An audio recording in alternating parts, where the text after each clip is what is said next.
Olá, começa agora mais um Direto da Universidade e a gente abre o programa de hoje com o documentário Marcas Indeléveis, que traz a história e relatos de sobreviventes do Holocausto.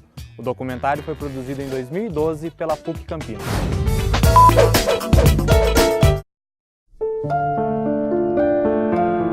Havia arames no gueto, no muro bem alto de fato. Mas eis que por uma fresta saiu de repente um gato. Espreguiçou seu felino e com bocejo profundo atravessou o muro do gueto para outro lado do mundo. O sentinela viu o gato, pois de perto o portão vigiava. Mas não se ouviu grito, nem tiro, nem granada. O bichano alcançou o beco à procura do rato. Ó Deus misericordioso, por que não me fizeste um gato?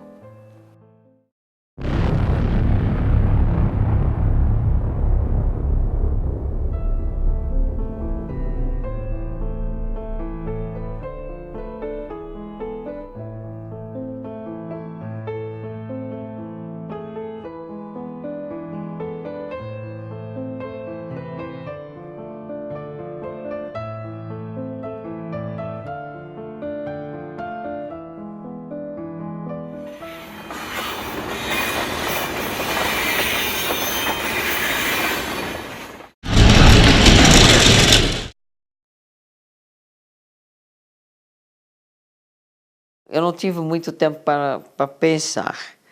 Eu me, sabe, não tinha comitiva de recebimento, não tinha nada. Tinha de começar do zero e acabou-se. A gente chegou, vimos tudo maravilhoso, gente rindo. Pode rir. O que me impressionou, solidariedade e mistura de raças. Porque na Polônia, por exemplo, não tinha negros.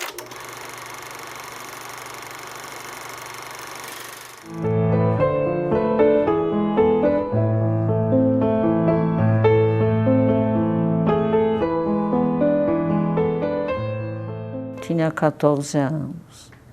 E eu sabia que existe antissemitismo na Europa e na nossa cidade. Então, para mim, era judia. Para mim não era uma coisa fora de série. É normal. Nós tínhamos uma vida, vamos dizer, uma vida boa para aquela época. Eu fui para uma escola pública, não tinha escolas privadas, particulares, mas na Holanda era latente. Esse antissemitismo latente veio à tona assim que os alemães ocuparam Holanda.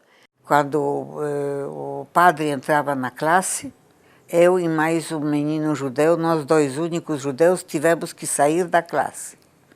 Eu me perguntava por quê, eu gostaria de saber algo sobre catecismo. Não havia resposta e o pior foi a volta, porque na volta os nossos colegas católicos olhavam para nós dois como se fôssemos leprosos.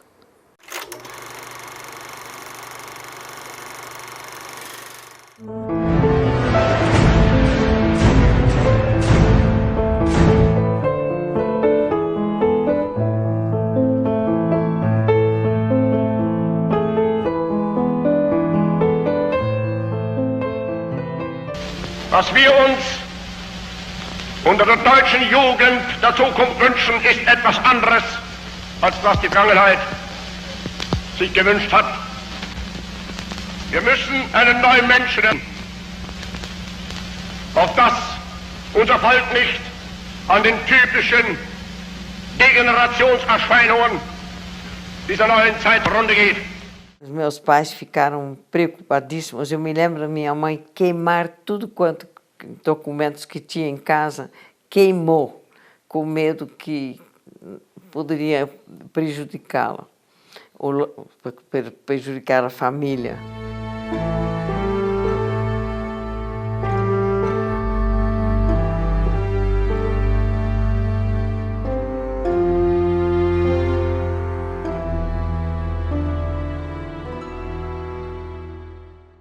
apareceu um avião num voo muito rasante, tanto é que nós vimos até a cabeça do piloto, que estava olhando para baixo. 1 ou 2 dias depois vieram os mensageiros de outras fazendas, avisando que o exército soviético invadiu já a fronteira da Polônia.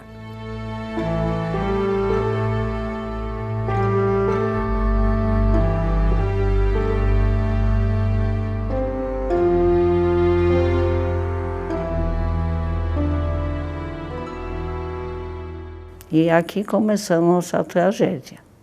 De noite viviam em casas, não eram prédios como aqui. Chegaram carros e tal, começaram a gritar que a Polônia não existe mais, eles são donos da agora, e foram embora. Isso foi sexta-feira. Já não podia se sair, porque os jornais davam, todo dia chegava, então tinha sempre algumas coisas mais difíceis e tristes, não sabendo o que fazer.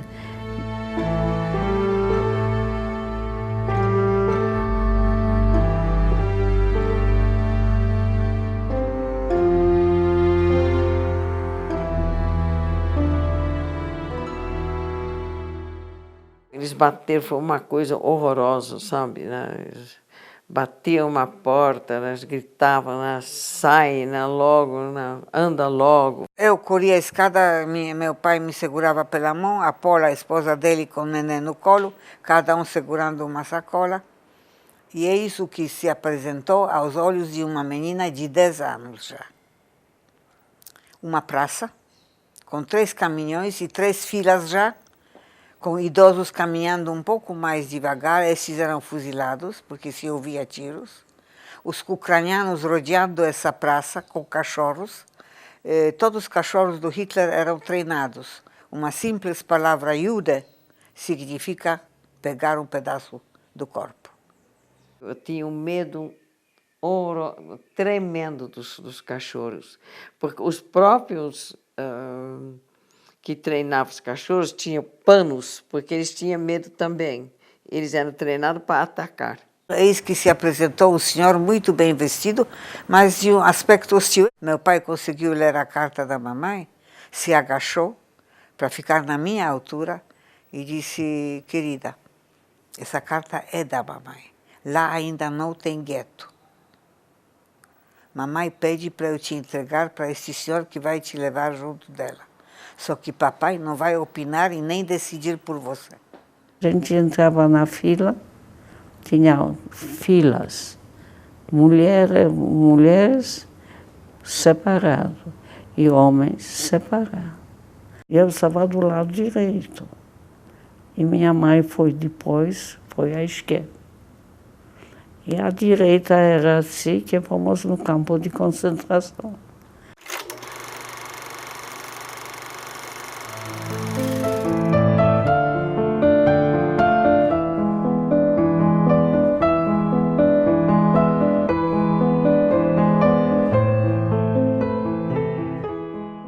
Nós fomos para Bergen-Belsen, que não era um campo de extermínio, em 15 de fevereiro de 1944, e não tiraram o cabelo, nem fomos tatuados, porque nós íamos produto de ser trocado. Não é que o trato foi melhor, quer dizer, a xingação, os tratos, né, foi horrível. Foi uma coisa horrível. Aqui é a entrada. E aqui é a terra. Aqui é assim.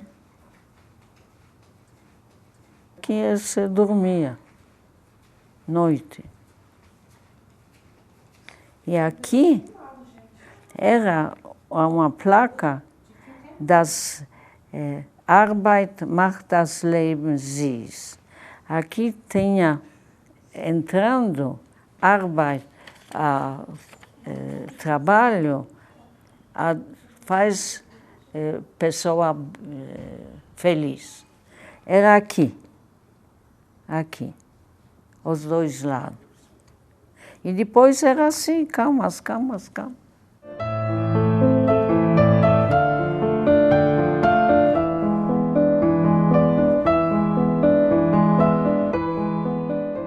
Gueto era um bairro cheio de casas, as casas cheias de ratazanas, de baratas, e tem lá um percevejo. Depois disso, todos os judeus tinham que se cadastrar. Quem ia trabalhar aonde? Minha mãe, com uma mente realmente privilegiada, falou que ela quer trabalhar fora do gueto. Então, marcou aqui que eu era número esse, e aqui eu sou judia, essa aqui é judia, porque tinha polacas, tinha várias nacionalidades. Outras tinha aqui, e me raspou o cabelo, apanhei bem, porque falei, responder para ela alguma coisa. Veio um Messias, 1 ou 2 SS, a sala já estava cheia, mandou tirar toda a roupa e abriu, foi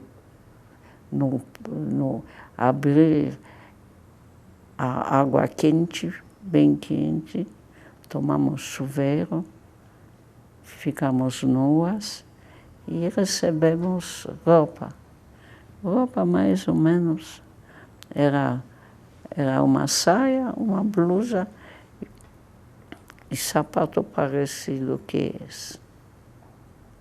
Esse era o primeiro dia. Aqui começou a nossa infelicidade. A mãe saía de manhã cedo, meu padrasto na padaria, dentro do gueto, irmã fora, e eu catando do lixo dos alemães ossos que eles jogavam para os cachorros, lavava esses ossos, cozinhava junto com grama e comia. Grama, para mim, eu me convenci que era espinafre. E esses ossos davam gosto, mas era água. Era trabalho muito pesado e se recebia de manhã um pedaço de pão, na hora de almoço um pedaço de pão e de noite pão. Eu fui levada para campo 7, que era de mulheres, e Anne estava no campo 8. Ela estava um esqueleto, tremendo de frio, não aguentava mais a roupa dela e estava embrulhada num cobertor. Não tinha mais nada.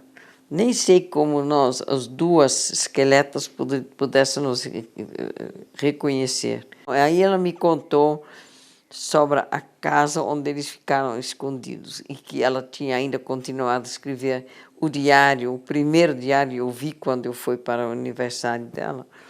Eu ainda estava junto com Anne e Margot em Bergen-Belsen. Você as viu ainda nos últimos tempos, quando eles ficaram doentes. Eu gostaria muito de saber algo sobre isso. Nós tínhamos polícia judaica. Eles usavam no cape uma fita amarelinha e o bastão. E quando entravam os alemães, eles mostravam o serviço. Batiam nos judeus, com força, sem força, para ver se salvaram. Não se salvariam. Não se salvaram porque um dia nós tivemos também marchar e olhar para cima e eles todos estavam enforcados, rodopiando no vento, e eu até com medo que eles poderiam cair em cima da gente. Eu vi que jogam fora lixo, quer dizer, as pessoas, e põe outro. O jogo põe outro. O cabelo era raspado. Ainda apanhar para ver se não tem piolho.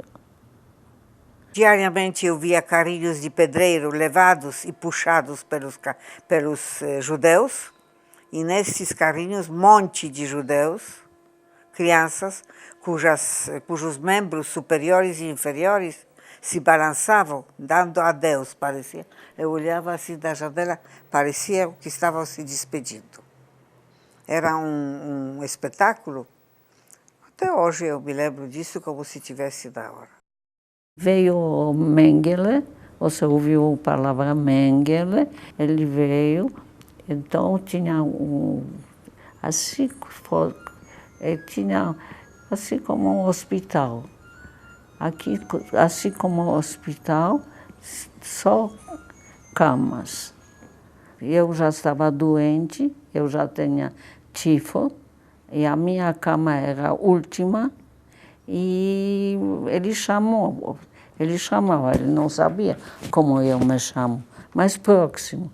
Então eu cheguei próximo, tanta distância. Quando ele viu o meu estado, se viu cheio de sujeira, cheio disso, então me mandou de volta. O papai levou criança e, para não levar criança para campo de concentração, ele levou para uma família cristã, amiga, para ficarem com a criança. A senhora abriu fralda para trocá-lo e viu que ele estava circuncisado. Todo mundo sabe o que é circuncisão? E isso era passaporte para a morte. Quando ela viu isso, devolveu a criança para o papai. E depois, a criança foi arrancada dos braços dele, e isso tudo contado, e colocada num saco de batatas viva, junto com outras crianças vivas, não dezenas, centenas, e jogada num vale grande, coberta com terra e com cal, que depois a terra se mexia, porque eram centenas.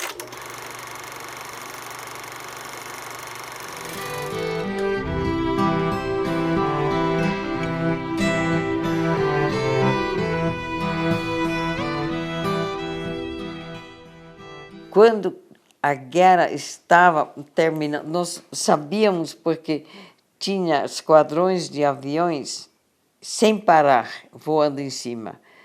Os americanos de dia e os ingleses de noite. Quando americanos começaram a ajudar, então nós andamos da Alemanha até Áustria. Então andamos a pé, então mulheres e homens. Andamos a pé, passamos assim, mas de noite precisava dormir. Então a gente dormia na neve e muitas morreram, ficaram doentes. Eles davam comida para o pessoal como numa imensa malnutrição. Tudo encolhe, o miolo, estômago, tudo, coração, tudo fica, né? O pessoal comeu e morreu. Eu, por sorte, não comi. Não podia já ficar no pé, já não podia nada. E eu falei para aquele cara, que ele olhava assim, eu falei para ele pouco inglês e pouco yiddish. Falei, you are Amro. E eu desmaiei. Eles desceram e realmente ele era Amro. Ele era soldado americano. Eu peguei tifos depois, quando os ingleses já tinham entrado no campo. Antes não. A única coisa que eu me lembro que eu estava numa maca e fizeram assim, entrei numa coma e quando acordei numa colchão de palha, a única coisa que os prisioneiros de guerra fizeram, tirar os mortos e deixar os vivos.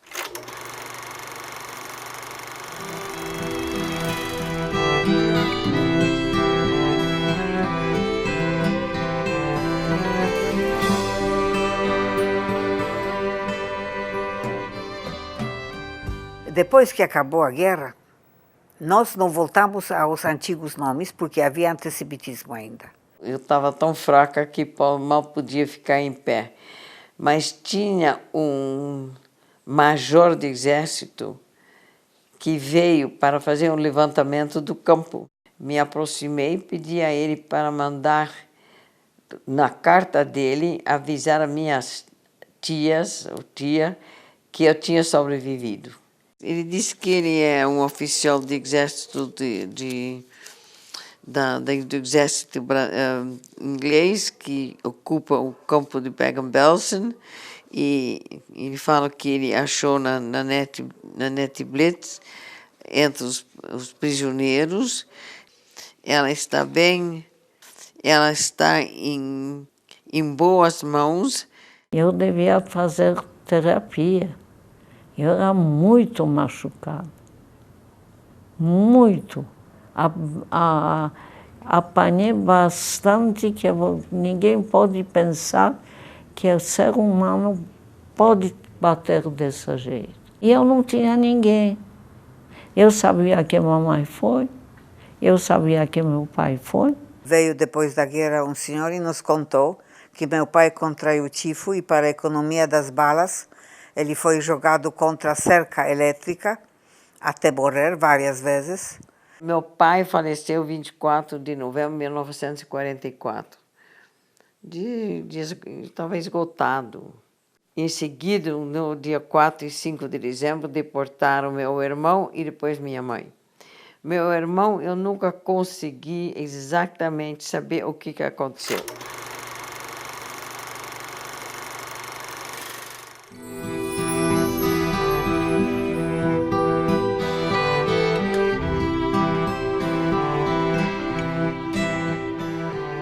Ao entrar, meu marido disse para mim: não declara que você é judia. Se você for judia, não entra. Depois veio a carta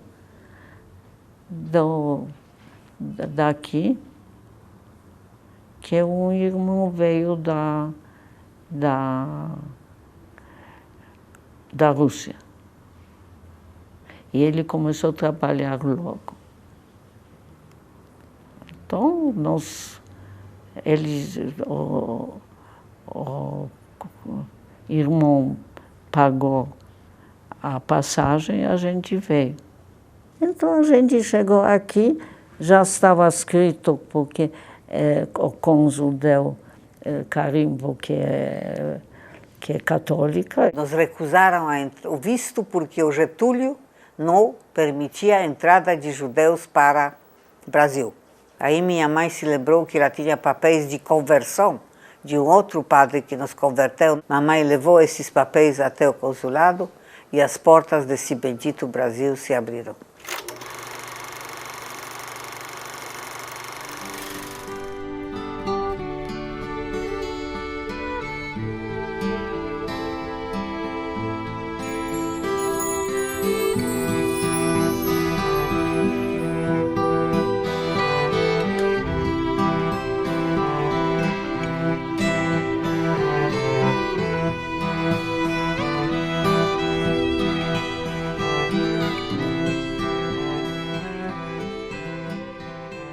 Olha, eu não sou religiosa.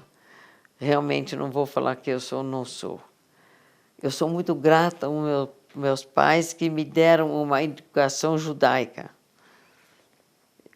Eu sei, mas depois que tudo passou, crer em sei lá, alguém superior, sei lá o quê, meio difícil. Meio difícil mesmo.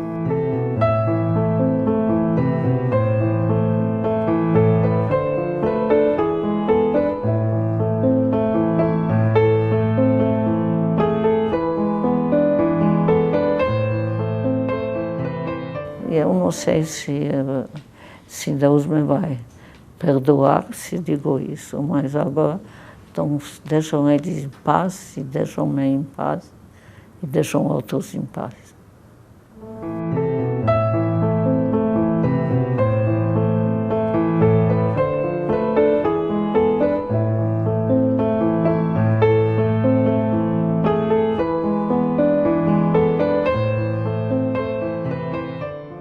Quando caíam bombas no gueto, os católicos corriam com os terços e bíblias para igrejas. que eu vi. Vi uma senhora com terço correndo. E os judeus correndo com esses mantós sagrados, talit, com 10 mandamentos do Moisés, correndo para a sinagoga, para o templo. No dia seguinte saímos e o que essa menina viu? Os católicos soterrados, os tijolos de sangue e uma mão com o terço pendurado neste dedo, por fora das... Não sei se eram pedras, se eram tijolos, porque são um pedaço. E os judeus soterrados, com mantós e com 10 mandamentos, essas sagradas leis do Moisés, soterrados, mortos.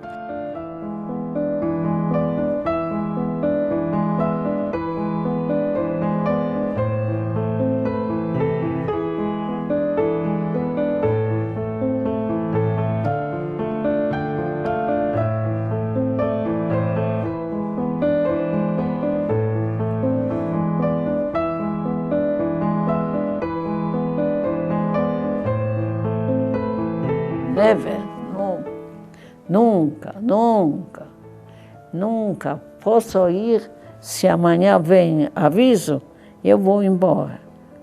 Eu vou embora. Mas perdoar, não. Perdoar nunca. Never. The sand and the sea, the rush of the... Não, eu não. Não. Não tem como. Foi uma brutalidade tão imensa que não dá para perdoar. Não dá mesmo.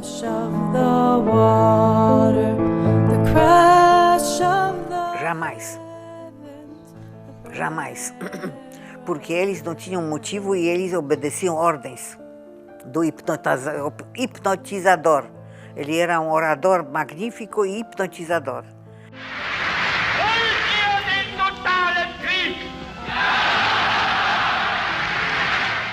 Destino. Não sou fora de série, não sou inteligente, não sou não sei o que. Sou eu sei como qualquer uma moça. Mas eu aceitei isso, lutei muito. Oh, Deus quis que estou aqui. Adianta eu falar que estou tão traumatizado, não posso falar nada. Não. Quem sobrevive tem uma missão que tem que falar. Porque é importante, não somente pela a minoria judaica, para que isso não aconteça com ninguém. E eu me sinto aquela que pulou o último obstáculo e chegou à fita da chegada, rompeu a fita da chegada, está com este bastão na mão ainda, mas está passando para vocês, jovens, para quem pertence o futuro, quando nós não vamos estar aqui.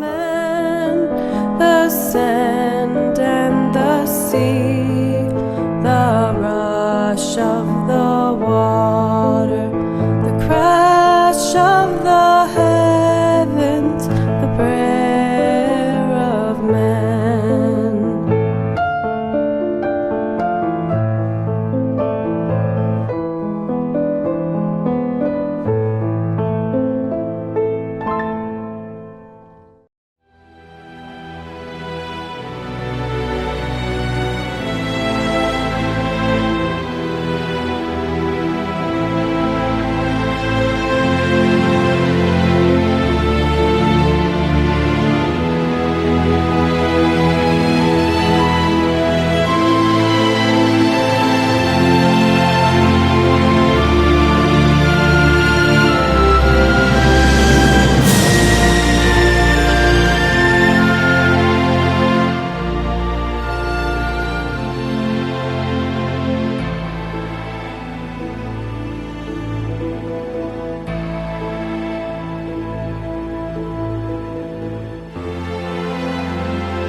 E para fechar o programa de hoje, uma série de reportagens conta a história do distrito de Barão Geraldo desde o seu surgimento até os dias de hoje.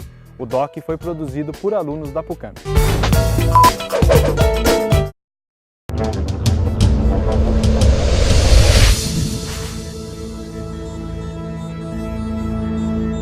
Campinas. De cidade típica da cultura cafeeira no interior do estado de São Paulo, a um dos maiores polos de alta tecnologia do Brasil. A 98 quilômetros da capital, o município possui também 4 distritos: Joaquim Egídio, Sousas, Barão Geraldo e Nova Aparecida. 11ª cidade mais rica do Brasil, Campinas contribui com 1% de todo o produto interno bruto do país e de 44,5% do PIB do estado.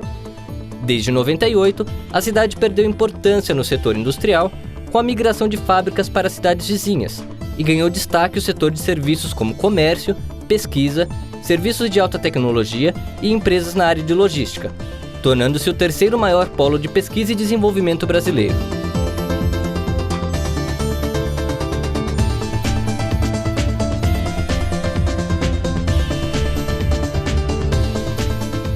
A vocação da cidade para pesquisa e inovação tecnológica veio da cultura cafeeira, quando Dom Pedro II fundou em 27 de junho de 1887 a Imperial Estação Agronômica de Campinas, que futuramente seria renomeada para Instituto Agronômico de Campinas, o IAC. O distrito de Barão Geraldo teve papel ativo nesta época, com 2 fazendas cafeeiras que hoje fazem parte do território do distrito. Essa história do início de Barão Geraldo enquanto um espaço de cultura cafeeira, que depois vai ser, na verdade, preenchido pelas famílias italianas, espanholas e portuguesas que vão ser trazidas da Europa para substituir a mão de obra escrava, Barão Geraldo vai ser formado, na verdade, por antigas fazendas de café que vão ser divididas em sítios e que vão ser ocupadas, então, por esses imigrantes ou descendentes de imigrantes europeus, formando, então, uma comunidade com forte caráter, vamos dizer, europeizado. Barão Geraldo, situado a 12 quilômetros da área central do município de Campinas, é o maior em poder financeiro entre os distritos da cidade e é famoso por ser um centro tecnológico, concentrando importantes instituições de ensino públicas e privadas e o Laboratório Nacional de Luz Síncrotron. Segundo a SIC, o distrito de Barão Geraldo representa 11% do produto interno bruto de Campinas, cerca de 4,5 bilhões, apesar de possuir somente pouco mais de 4% da população da cidade. Jogando isso dentro do PIB de Campinas, da região, nós vamos encontrar só 7 municípios que têm um PIB acima de 5 bilhões de reais, né? Então isso daria para ela talvez ser até o oitavo município, né, na região metropolitana de Campinas, com essa movimentação de recursos, né, e de aspectos sociais, econômicos que dão para ela esse valor. O desenvolvimento de Campinas, aliado à grande potência de pesquisa e tecnologia instalada em Barão Geraldo, fez com que a cidade fosse considerado o novo Vale do Silício brasileiro, inclusive por publicações internacionais e pelas revistas brasileiras Veja e Isto É. Campinas ganhou uma certa projeção, né, e que dá para se comparar um pouco com isso em virtude do tipo de atividade que está sendo desenvolvida.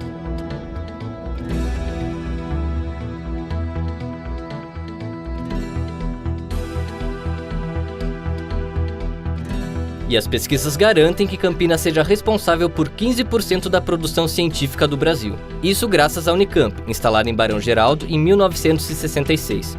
A Universidade Estadual de Campinas foi considerada em 2011 a melhor universidade do país pelo Ministério da Educação. Barão Geraldo teve, digamos, a sorte de ter a Unicamp. Sabe? Se não tivesse, seria uma outra cidade pequena, um outro agrupamento, não uma cidade, mas um outro bairro, como Sousas ou coisa parecida. Mas a Unicamp fez a diferença, né? Barão Geraldo era uma cidadezinha, era um bairro bem provinciano, era um bairro dos mais atrasados, digamos, daqueles em torno de Campinas, né? O desenvolvimento de Barão Geraldo se deve, digamos, à Unicamp, certamente, ao fato da Unicamp ter começado ter sido implantada naquele bairro, tá certo? Isso, então, mas Barão Geraldo hoje, digamos assim, integrado com a Unicamp, etc., certamente tem uma importância econômica, uma importância cultural muito grande, não há dúvida a esse respeito. Sem a Unicamp, por exemplo, Barão Geraldo não existia, porque até mesmo na época, quando a universidade ela nova e pequena, Barão Geraldo não existia. Cada coisa que você está precisando na época, você tem que ir ao centro. Hoje em dia tem tudo em Barão Geraldo. Você não precisa ir à cidade para nada, praticamente. Né? E isso é graças à presença da Unicamp. Hoje a universidade possui cerca de 17 mil alunos nos cursos de graduação, 20 mil na pós-graduação e 4 mil nos cursos técnicos. Com isso, a universidade atraiu e atrai até hoje não somente estudantes brasileiros, mas também estrangeiros. Viver em Barão Geraldo hoje é sinônimo de facilidade. Domingo, assim, você queria comprar um pão, um presunto, um queijo para fazer um lanche. Eu ia na padaria da Alberto Sarmento, você imagina. Eu não saio daqui para nada, eu detesto no centro de Campinas. Tem muita gente, vamos pro shopping, vamos pro shopping, vamos pro shopping. Eu não, eu fico aqui direto. Ainda é um bairro calmo. Apesar de violência e tal, a gente considera um bairro bom de se morar. A gente tem todos os recursos, né, de supermercado, bancos, então a gente nem precisa ir para o centro da cidade. Quando tem famílias, eles têm a liberdade de poder brincar com as crianças e tal. Lá em São Paulo, onde eu cresci, não tinha nenhuma possibilidade de você ter esse espaço, para você ter uma liberdade maior, dar tipo, uma segurança com a criança, tipo, olha, isso daqui é um mundo, sabe? As padarias, farmácias, o comércio em si marcam o desenvolvimento dessa região que se apresenta de maneira próspera, econômica e intelectualmente. Um distrito que, apesar de rico, apresenta problemas típicos das grandes cidades brasileiras.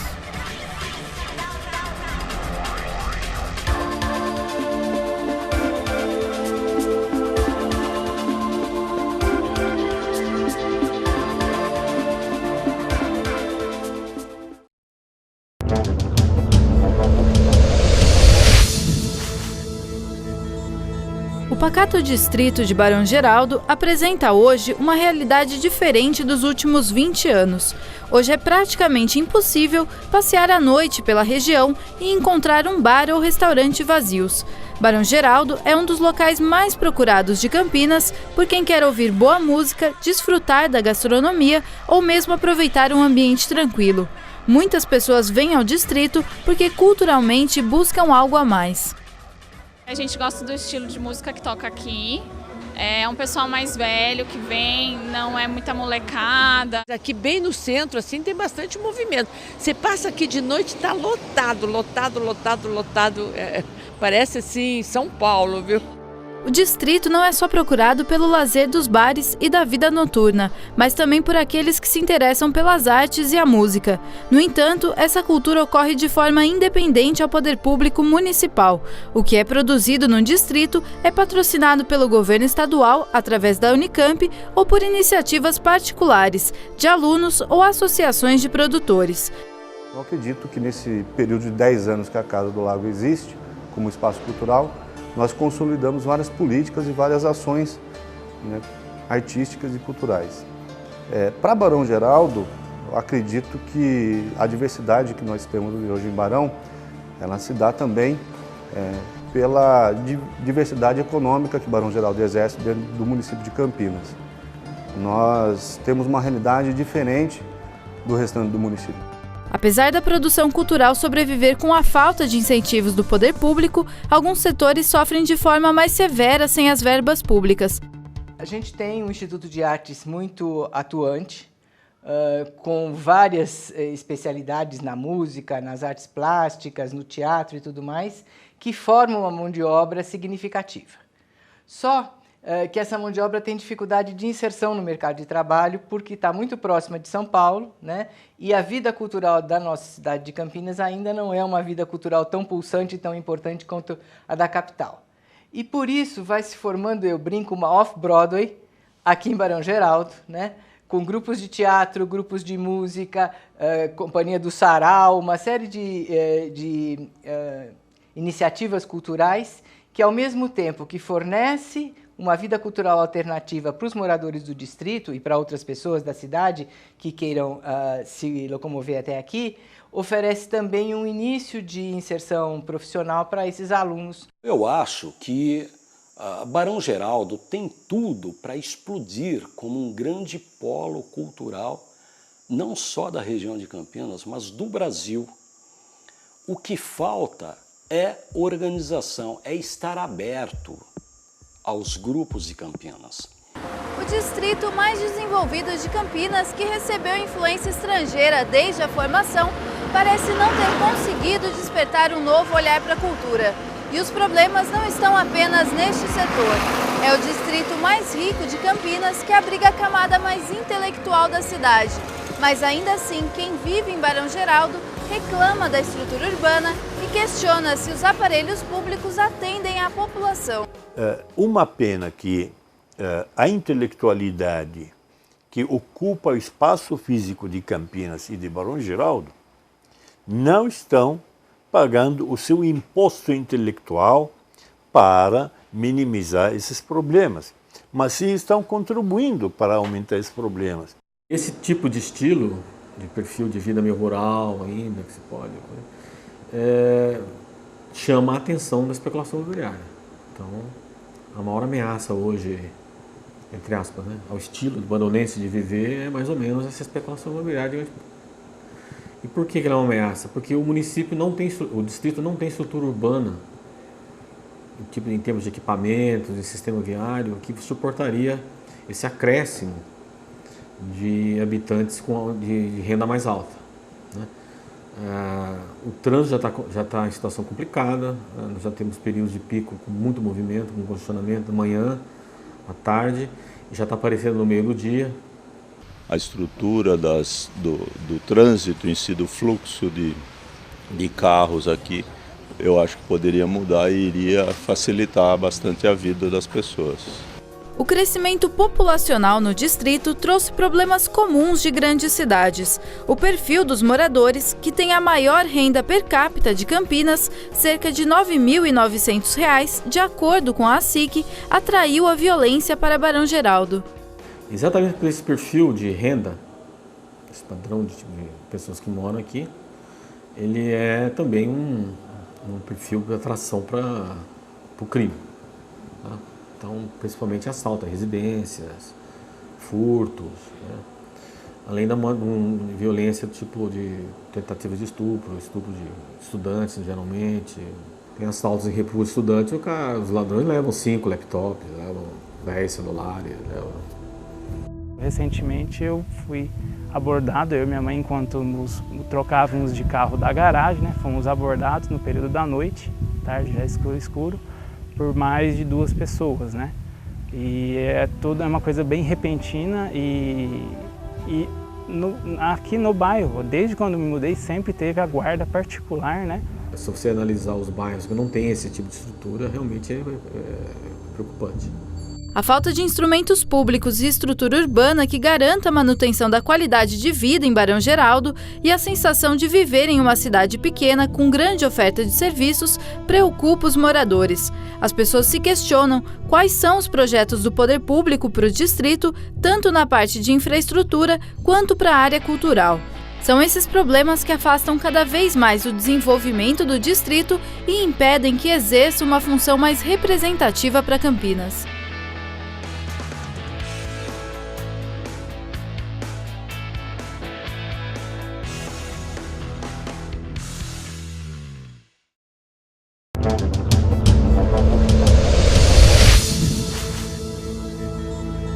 Há 38 indústrias de médio e grande porte deixaram a cidade de Campinas.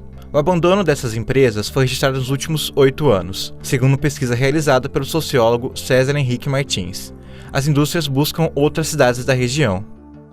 Tem empresas saindo de Campinas, vão para a periferia, porque pagam menos impostos, porque tem uma prefeitura mais amigável. Essa prefeitura daqui sempre foi muito, digamos, não é só o prefeito, não. A própria cultura de que está na cidade, né, digamos, está implantada, que comanda os atos da prefeitura, né, do seu pessoal, do seu staff, não é favorável às atividades industriais. Eles não fazem nenhum esforço para atrair as empresas para cá. Isso é um fato que eu enfrentei. Como explicar essa fuga de uma cidade rica como Campinas? Para se ter uma ideia, a cidade ultrapassou a capital na arrecadação do ICMS per capita. Foram quase 273 milhões de reais. Mesmo assim, Campinas não avança. Por causa da atitude da prefeitura ser muito adversa, a burocracia é ruim, eles querem propina. Pode botar, eu estou dizendo isso, pode botar, tá certo? É uma coisa realmente extremamente difícil. Tudo em roda está crescendo e Campinas, quer dizer, vivendo de IPTU, o que não dá para viver, né? Quer dizer, então, a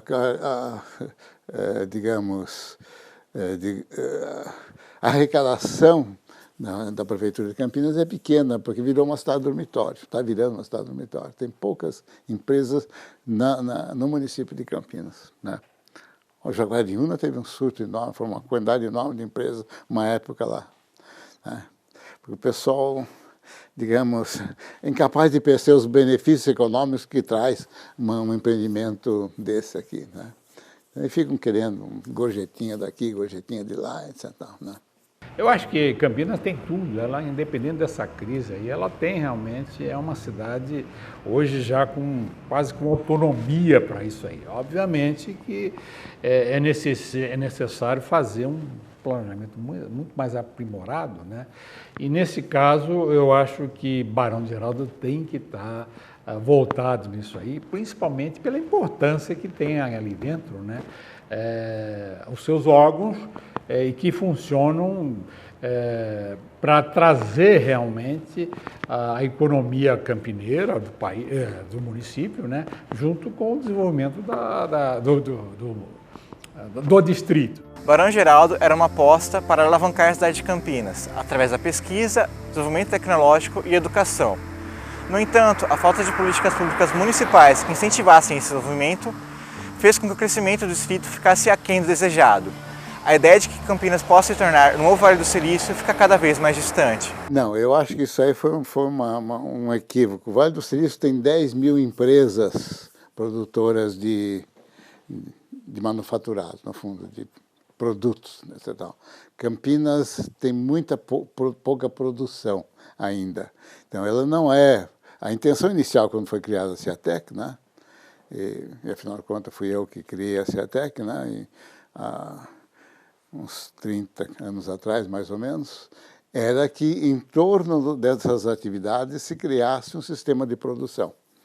Infelizmente, isso não ocorreu. Talvez o Brasil não tivesse ainda preparado para isso. Campinas deveria fazer um grande esforço para ter uma base tecnológica,